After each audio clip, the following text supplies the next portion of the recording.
Magandang araw mga sangkay. For today's video, share ko naman sa inyo ito paggawa natin ng puto cheese. Pero bago tayo magsimula ay pakilike at share itong ating video. At pakisubscribe na rin po itong aking channel.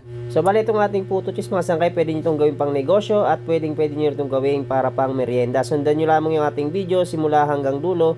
Huwag po kayo basa-basa magka-fast forward para masundan nyo po ng maayos kung paano natin gagawin itong ating puto cheese. At ito na yung ating unang step. So titimplahin na natin yung ating mixture ng ating puto cheese. So kailangan lang natin ng bowl para sa ating pagmamasahan ng ating mixture. At kailangan natin ng white sugar, salt, 2 egg. So bali large egg yung ating ginamit dyan mga sangkay. At gumamit tayo ng isang pack ng swak. Bali kung wala kayong swak pack mga sangkay, kahit anong klase po ng powder milk pwede nyong gamitin. So bali malapit na po ang Pasko, pwede nyo po itong pagkakitaan. At ang sunod natin ilalagay ay mantika.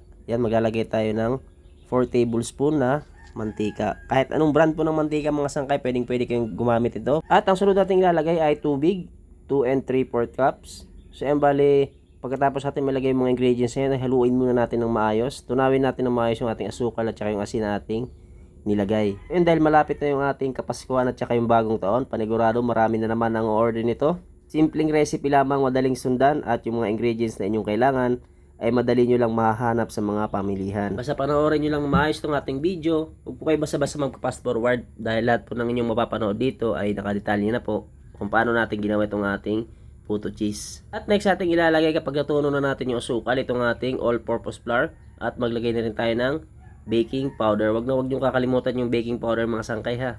Next step natin ay haluin ulit natin. So bali dito sa part na to ay dapat maayos natin ang paghahalo. Kailangan po ay wala nang buo-buo na harina bago natin itigil sa paghahalo itong ating mixture.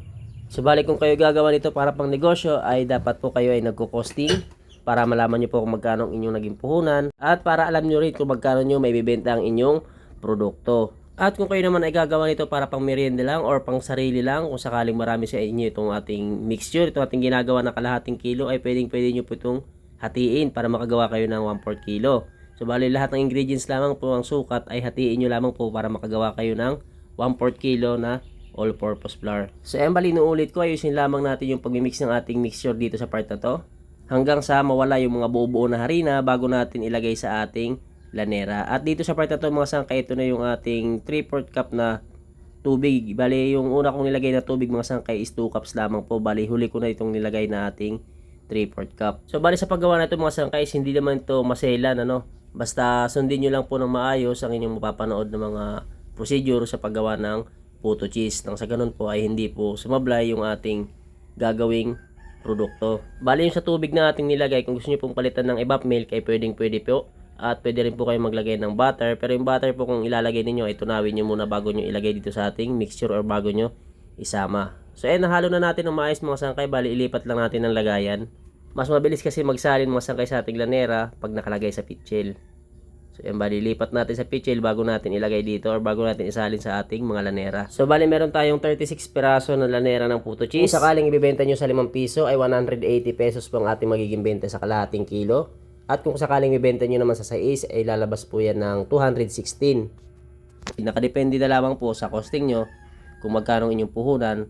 So kagaya nga ng sinabi ko kanina, mag-costing muna kayo para malaman nyo kung magkano nyo ibibenta ang inyong produkto. Next step natin, ito ihanda na natin yung ating paglulutuan itong ating produkto. So ayan, magpainit na tayo ng tubig para pagkatapos natin mailagay sa lanera ay mainit na yung tubig, pwede na kagad natin isa lang. Sa pag-costing nga pala mga sangkay, hindi lang po gastos kung magkano inyong naging puhunan or pinamili sa ingredients. Isama nyo rin yung gas sa inyong pagluluto. Lahat ng mga expenses nyo sa paggawa ng inyong produkto.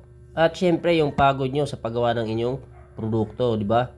Dahil isipin nyo, kaya tayo ninegosyo para kumita. At dito sa part na to mga sangkay, nagtira tayo ng konting mixture. Maglalagay tayo ng konting design sa ibabaw nitong ating puto cheese. So ayan, bali pandan flavor po yung aking ginamit dyan mga sangkay at nilagay natin sa plastic. So ay binutasan natin ng konting plastic saka natin inilagay dito sa ibabaw. Pero kung ayaw nyo po maglagay ng ganyan, kung natatagalan na po kayo sa ganyang proseso ay pwede naman po na lahat ng mixture lang ay ilagay ninyo. Huwag na kayo maglagay ng design sa ibabaw, pwede naman po yun. So bali ito is optional lamang kung gusto nyo rin maglagay ng kulay sa ibabaw. So ayun, inuulit ko, itong ating produkto is nakadepende po sa costing. Kung sakaling hindi kaya sa 5 pesos, gawin mo 6 pesos. Or kung hindi pa rin kaya sa 6 pesos, gawin mo 7 pesos. Dahil nga sa mahal ng mga presyo ng mga ingredients ngayon. Kaya siguraduhin po na kayo ay hindi malulugi kung sakaling kayo ay gagawa ng inyong produkto na pangtinda. Next step natin para makumpleto na ay maglagay na tayo ng cheese dito sa ibabaw ng ating mixture. So bali kahit anong cheese mga sangkay ay pwede po kayong gumamit. So ayan, bali nakadepende na rin po sa inyo kung gaano kalaking keso, gaano kalapad na keso ang inyong gustong ilagay dito sa ibabaw ng ating mixture. So ayan, bali saktong-sakto lang yung ating hiniwa na in-slice na keso para dito sa ating produkto. At ayan, isasalang na natin ngayon. Dapat yung ating tubig sa ating steamer ay kumukulo na bago natin ilagay itong ating puto cheese. Ito sa mga naghahanap ng mga pagkakakitaan na kahit na maliit lang yung puhunan, saktong-sakto to mga sangkay. Basta meron lang kayong steamer. So ayan, bali hindi ganun kalaki ang inyong puhunan dito para makapagsimula ng negosyo. So ayan, bali kung mapapansin nyo itong ating steamer mga sangkay, sumusok-usok dahil kumukulo po yung tubig niyan habang ilalagay natin itong ating lulutuin puto cheese. So ayan, bali antayin na lamang natin kung ilang minuto nating lulutuin. At ayan, after 9 minutes, ito check na natin. Tusukan lang natin ng maliit na stick. So ayan, bali pag wala nang sumama ay luto na po yan. Pero kung sakaling meron pang sumama ay extend nyo lang ng ilang minuto, 1 to 2 minutes. Para siguradong luto na yung ating niluluto na puto cheese. At ito na yung ating finished product. Gaya ng sinabi ko, napakadali lang gawin at lalong-lalo na napakabilis lang lutuin. Balik kung pag ginawa mong recipe nito ay sinisigurado ko sa yung walang palpak mga sangkay. Napakadaling gawin. Simple lang.